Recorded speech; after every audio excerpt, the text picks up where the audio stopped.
Assalamualaikum, apa kabar guys? Semoga kalian selalu dalam keadaan sehat ya. Di video kali ini saya akan mereview dan membahas film yang berjudul I Spit on Your Grave yang rilis pada tahun 2010.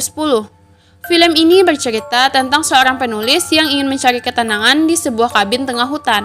Akan tetapi, setelah sampai di sana, dia malah diganggu dengan beberapa orang yang sama sekali tidak dikenalnya. Awalnya mereka hanya mengganggu, tapi lama-kelamaan mereka mulai melakukan hal yang tidak pantas kepada dia. Bagaimanakah kisah selanjutnya? Yuk sama-sama kita saksikan. Dan jika kalian suka dengan video ini, jangan lupa tekan tombol like, subscribe, dan nyalakan notifikasinya agar kalian tidak ketinggalan video-video terbaru dari saya. Terima kasih. Film ini diawali dengan memperlihatkan seorang wanita bernama Jennifer yang merupakan seorang penulis novel.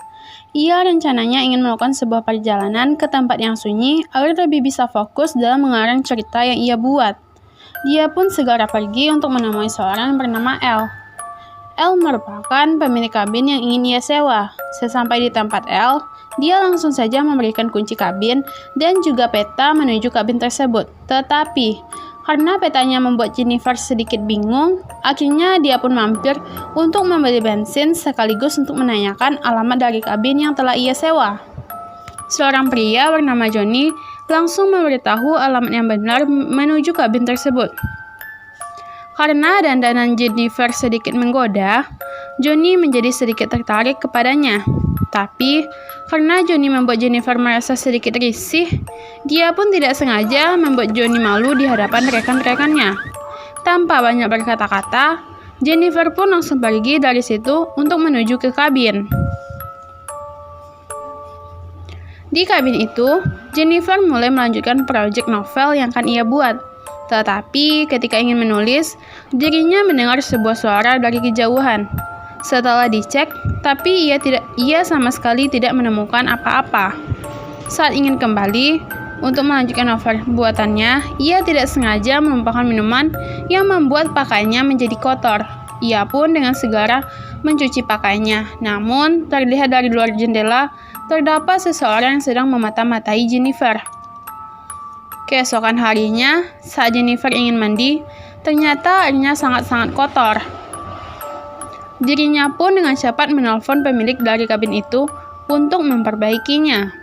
Akan tetapi, setelah selesai menelpon, Jennifer tidak sengaja menjatuhkan HP-nya ke dalam kloset. Seketika HP-nya pun rusak dan sama sekali tidak bisa digunakan lagi. Tak beberapa lama, datanglah seorang bernama Matt yang merupakan orang suruhan dari Elle. Matt di situ langsung memperbaiki saluran air pada kabin tersebut. Sebagai ucapan terima kasih, Jennifer pun langsung mencium Matt. Matt yang merupakan orang lugu langsung kabur dari tempat itu setelah mendapatkan ciuman dari Jennifer. Pada sore harinya, kita akan diperlihatkan Matt sedang berkumpul dengan Johnny, Andy, dan juga Stanley. Salah satu rekannya yaitu Stanley menunjukkan sebuah rekaman saat Jennifer sedang mencuci baju. Rupanya, Stanley yang diam-diam mengambil rekaman dari jendela sebelumnya. Mereka semua itu sedikit membahas tentang Jennifer yang berasal dari kota. Mereka semua menganggap semua gadis kota adalah gadis yang tidak benar, yang hanya suka mabuk-mabukan dan bermain cinta. Matt yang merupakan orang lugu langsung memberitahu rekan-rekannya bahwa dia telah dicium oleh Jennifer. Johnny yang mendengar hal tersebut tidak percaya dengan hal itu. Karena Johnny tidak ingin kalah dari Matt, dia pun berencana untuk menaklukkan hati dari wanita tersebut.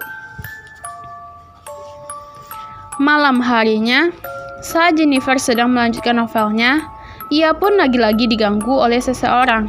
Saat keluar untuk mengecek, ia sama sekali tidak menemukan keberadaan dari siapapun.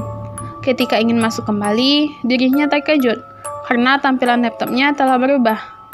Tak berselang berapa lama, muncullah mereka berempat yang sudah ada di dalam kabin. Mereka bertiga, selain Matt, mulai mengganggu Jennifer, walaupun Jennifer sudah mengatakan bahwa dirinya sudah memanggil polisi. Johnny dan yang lainnya tidak takut dengan ancaman tersebut. Mereka bertiga ini memperlakukan Jennifer seperti binatang yang harus menuruti semua perintah dari majikannya. Jennifer yang mendapat kesempatan kabur langsung lari menjauhi kabin tersebut. Di tengah hutan, Jennifer bertemu dengan Elle, yaitu pemilik kabin dan juga seorang sheriff. Jennifer kemudian menceritakan semua kejadian yang baru saja ia alami di kabin tersebut. Sheriff menyuruh Elle untuk pulang dan dirinya akan mengecek ke lokasi. Sesampai di kabin, si sheriff tidak menemukan keberadaan siapa-siapa dan berkeliling. Sheriff ini hanya menemukan botol minuman keras. Sheriff menyangka bahwa Jennifer hanya mabuk akibat minum terlalu banyak. Dia pun langsung menyuruh Jennifer untuk berbalik menghadap ke tembok. Tapi di saat yang sama, ternyata sheriff ini sudah bersekongkol dengan Johnny dan yang lainnya. Matt yang sebenarnya orang baik hanya bisa terdiam ketika melihat Jennifer dilakukan seperti itu. Johnny langsung membuka paksa pakaian dari Jennifer, sementara Stanley bertugas untuk merekam semua kejadian yang mereka lakukan di kabin. Selagi merekam, mereka memaksa Matt untuk menodai Jennifer. Awalnya Matt menolak, tapi karena terus diancam, Matt pun akhirnya menodai Jennifer, hingga pada akhirnya Jennifer disiksa dan dinodai oleh para pria tersebut. Jennifer yang sudah terkulai lemas, mulai berjalan dan berjalan, hingga akhirnya dia pun memutuskan untuk terjun dari atas sungai. Mereka semua pun menjadi panik karena aksi nekat yang dilakukan oleh Jennifer. Si sheriff kemudian menyuruh semuanya untuk mencari keberadaan dari Jennifer. Sheriff takut jika Jennifer selama ini selamat, ia akan mengadukan semuanya kepada polisi. Sheriff kemudian membagi tugas kepada mereka untuk melakukan patroli di sekeliling sungai. Dan kemudian Sheriff pun langsung menghancurkan rekaman yang diambil Stanley. Dia takut rekaman itu nantinya akan menjadi bukti nyata tentang perlakuan mereka terhadap Jennifer. Mereka semua kemudian mulai membakar dan merusak mobil Jennifer. Tak lupa, Sheriff juga mengembalikan kunci kabin pada pemiliknya.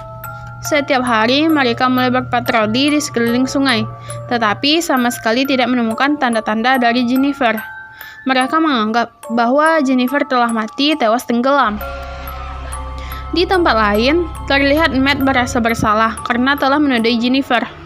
Pada malam harinya, Elle menelpon Sheriff untuk menanyakan tentang Jennifer yang belum pulang dari kabin.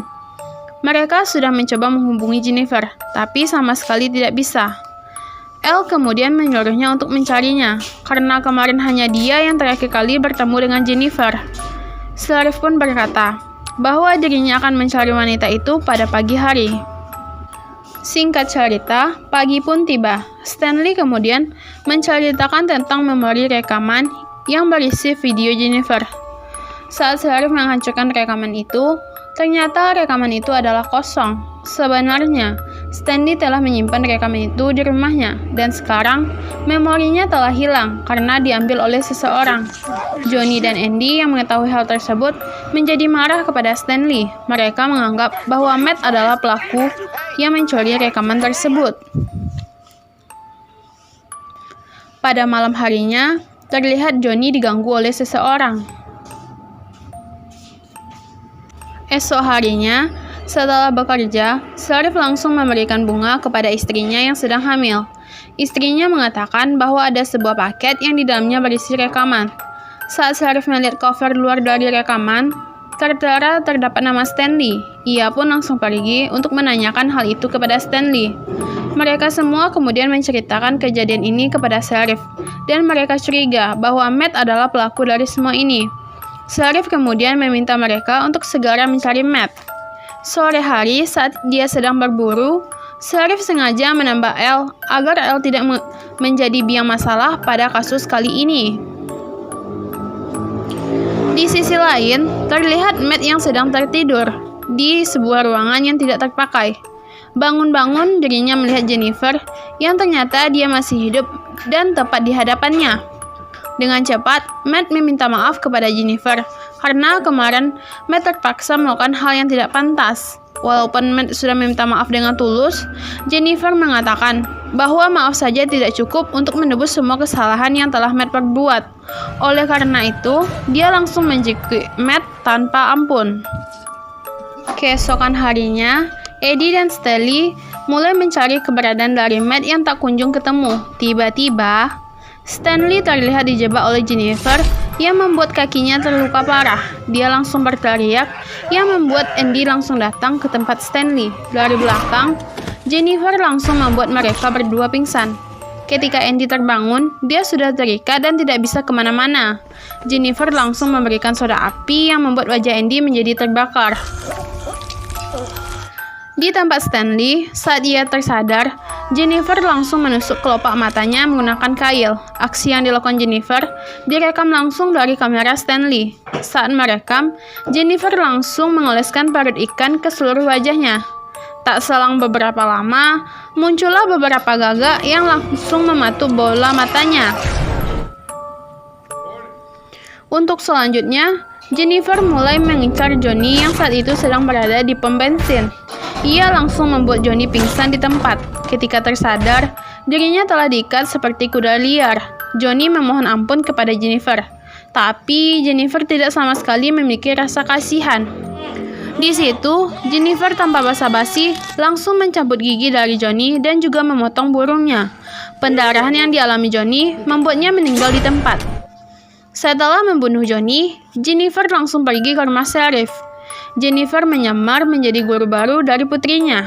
Saat sedang menelpon Jennifer, langsung memberitahu namanya. Sheriff yang mendengar nama tersebut langsung terkejut, dan dia langsung bergegas pulang ke rumah. Saat Sheriff sampai di rumah, istrinya memberitahu bahwa putrinya dibawa Jennifer ke sebuah taman. Dia langsung pergi ke taman tersebut. Akan tetapi, dia tidak bisa menemukan keberadaan dari putrinya. Ketika ingin masuk ke dalam mobil, tiba-tiba Jennifer langsung membuatnya pingsan. Saat Sheriff sadar, sudah ada sebuah shotgun yang mengarah ke bokongnya. Jennifer mulai memasang satu ujung ke pelatu dan yang lainnya mengarah kepada pergelangan tangan Matt yang masih pingsan. Rencana Jennifer, jika Matt bergerak, maka Sheriff dan Matt akan mati dengan mengenaskan. Nah, ketika Sheriff terbangun, gerakannya membuat pelatunya terpencet yang membuat Matt dan Sheriff tewas mengenaskan. Scene ditutup dengan Jennifer yang sedang duduk tenang di luar mendengarkan kicauan burung, dan cerita pun berakhir. Pesan dari film ini, jangan sesekali mengganggu sembarangan orang, karena kita tidak akan pernah tahu balas dendam apa yang akan dilakukannya, atau bahkan bisa membahayakan keselamatan kita. Sekian, see you the next video.